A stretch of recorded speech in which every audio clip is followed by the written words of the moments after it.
అదిరన్ సంచ మహేశ్వరంకి అతి సమీపంలో HMDA approved villa ప్లాట్లు ఈఎంఐ మరియు బ్యాంక్ లోన్ సౌకర్యం అందుబాటులో.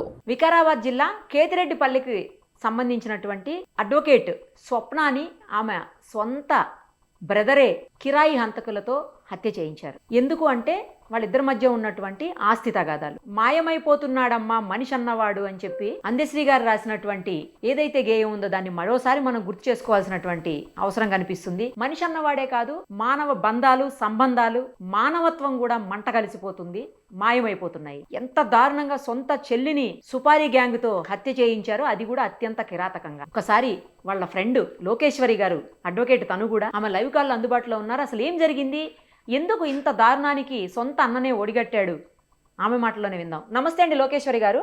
నమస్తే మ్యామ్. ఏం జరిగిందండి? మీరు తన కొలీగ్ కదా, మీరిద్దరు కూడా అడ్వకేట్స్, ఇద్దరు ఫ్రెండ్స్.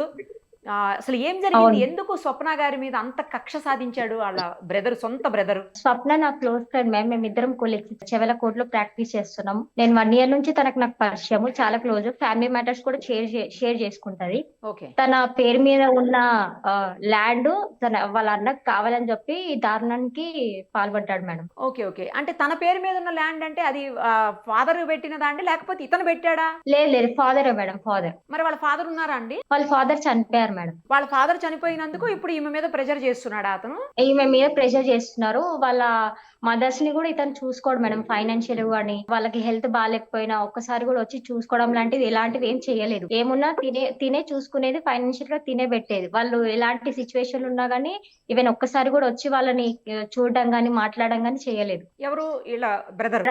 బ్రదర్ ఎక్కడ ఉంటాడండి బ్రదర్? ఎక్కడ ఉంటాడు? వీళ్ళతో పాటు కలిసే ఉంటాడా, అతను వేరే ఉంటాడా? లేదు, తను సపరేట్ గా ఉంటాడు మేడం. తను మొయినాబాద్ లో ఉంటాడు. మ్యారీడ్ అండి అతను?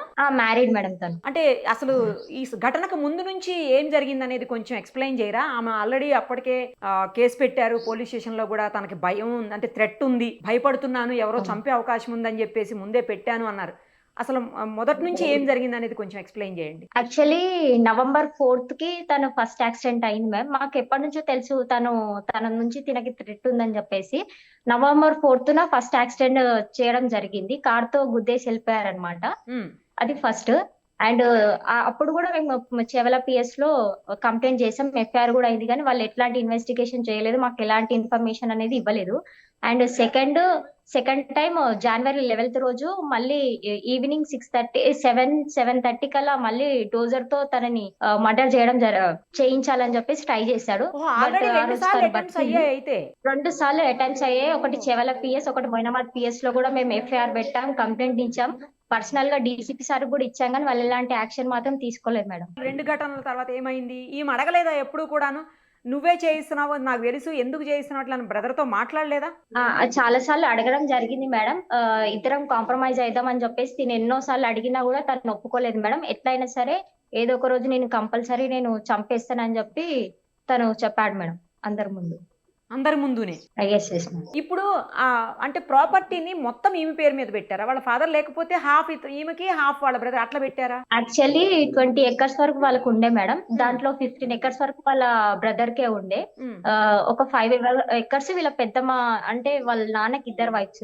వాళ్ళ పెద్దమ్మకి పిల్లలు లేక వాళ్ళ పెద్ద వైఫ్ కి ఇచ్చారనమాట. ఈ బ్రదర్ ఎవరైతే ఉన్నారో వాళ్ళ పెద్దమ్మని ఎవరికి తెలియకుండా తీసుకెళ్లి నీకు వేలు చేయిస్తాను, గోల్డ్ చేయిస్తానని మాయమాటలు చెప్పి తన పేరు మీద ఉన్న ల్యాండ్ ఇతను చేసుకున్నాడు.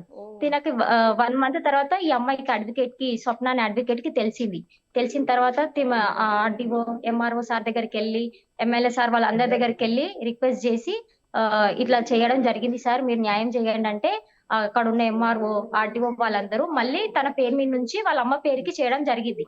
అక్కడ వాళ్ళ ఊరు ప్రజలు ఏమన్నారంటే, ఎప్పుడు మీ అమ్మ వాళ్ళ పేరు మీద ఎప్పుడు ఉన్నా కానీ మీ వాళ్ళ బ్రదర్ ఇలాగే చేస్తారు, బెటర్ నీ పైన చేసుకో అని చెప్పి ఊరు పెద్ద మనుషులందరూ కలిసి తిన పేరు మీద చేయడం జరిగింది మేడం. ఆ ల్యాండ్ ఎంత అండి? అది 3 acres ఉంటది మేడం. 3 acres 20-30 గుంటాస్ ఉంటది.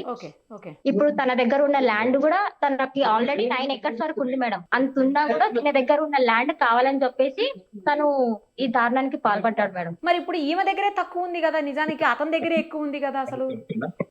కానీ ఇది కూడా అతనికి కావాలని చెప్పేసి ఇదంతా చేశారు మేడం. వాళ్ళ మదర్ అండి, వాళ్ళ మదర్ వాళ్ళ మదర్ పేరుతో ఏం లేదు. వాళ్ళ మదర్ హౌస్ వైఫ్. తను చాలా ఓల్డ్ ఏజ్ ఆమె.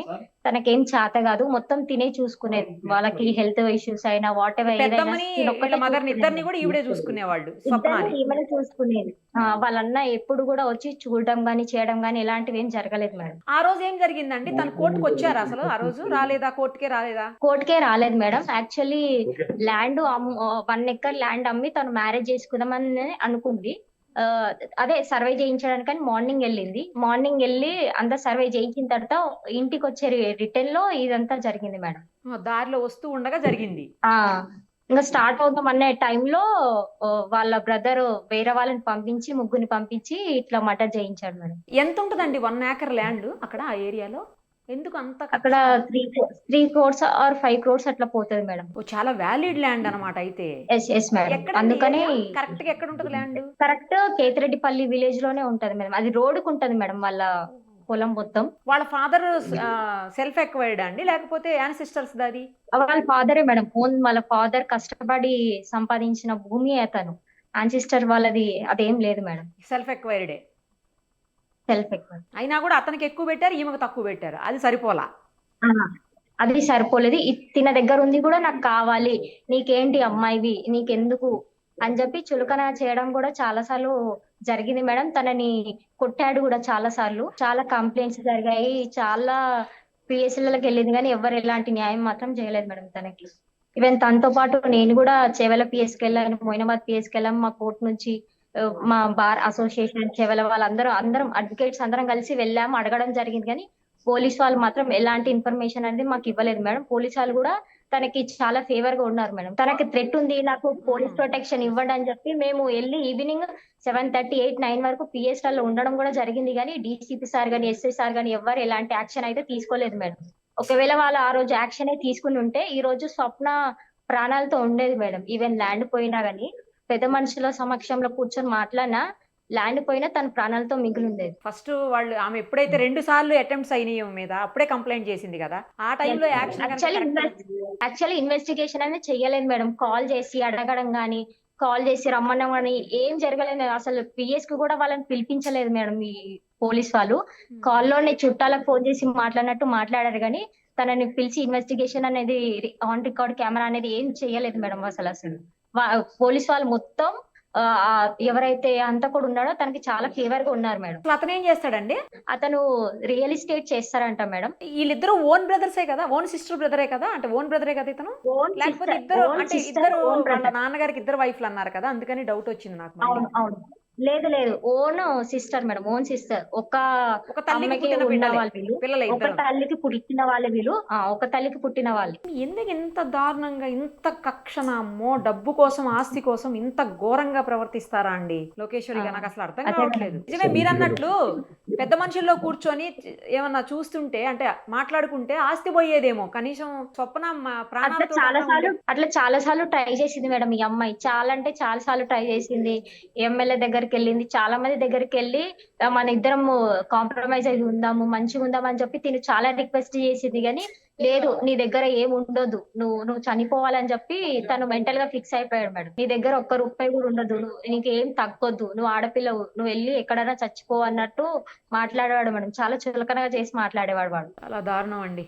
పోలీసులు గనక కరెక్ట్ గా యాక్షన్ తీసుకొని ఉంటే ఇవాళ ఆవిడ ప్రాణాలతో ఉండేది. కనీసం అట్లీస్ట్ ఇప్పటికైనా సరే పోలీసులు సరైన రీతిలో స్పందించి ఖచ్చితంగా ఏం జరగాలో అది జరిగితే కోర్టులో న్యాయం అనేది ఈమెకైతే 100% దొరుకుతుందని చెప్పి ఆశిస్తామండి.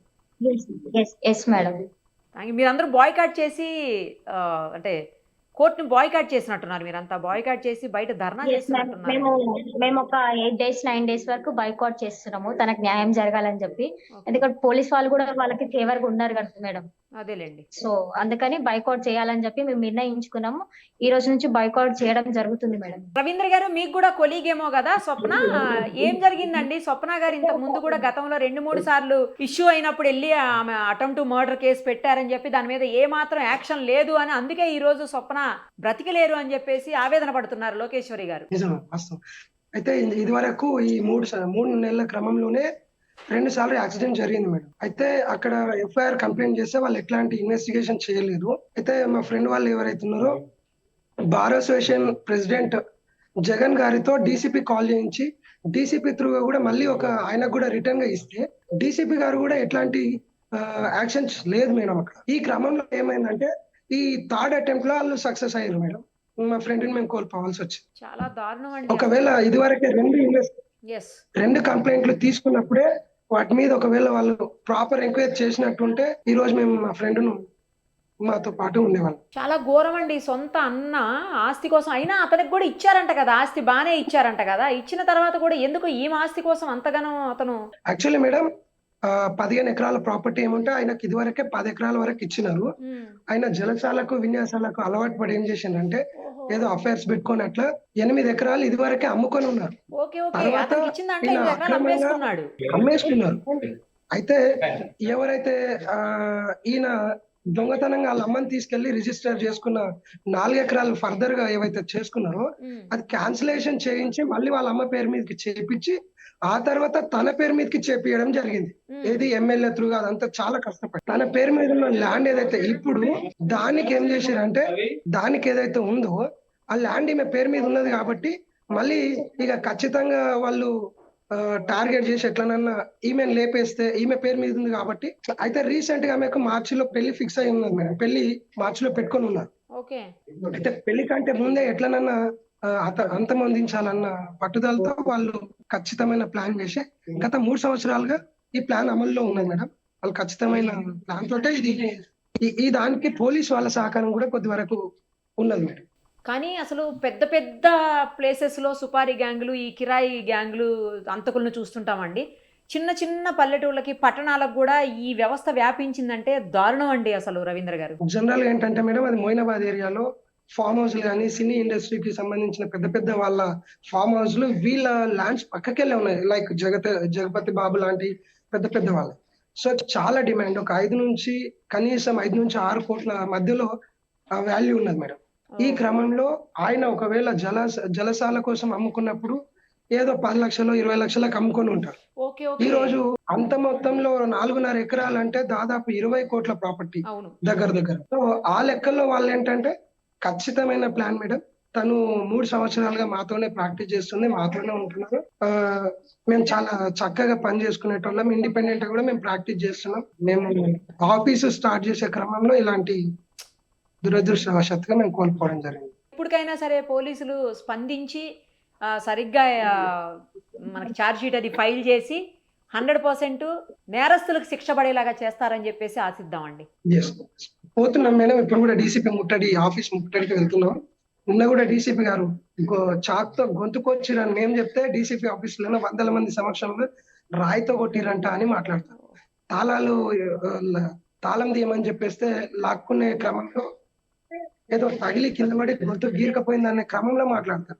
పోస్ట్ మార్టం రిపోర్ట్ వస్తుంది కదండి, అది రాయి గీరుకుపోయిందా లేకపోతే కావాలని చెప్పేసి కోసారా తెలుస్తుంది కదా. అది రాకముందే వాళ్ళు చాలా ప్రీ ప్లాన్ గా చాలా పోలీసు వాళ్ళు కూడా ఎక్కువ మొత్తంలో సహకరించినట్టుగా ఉన్నాయి.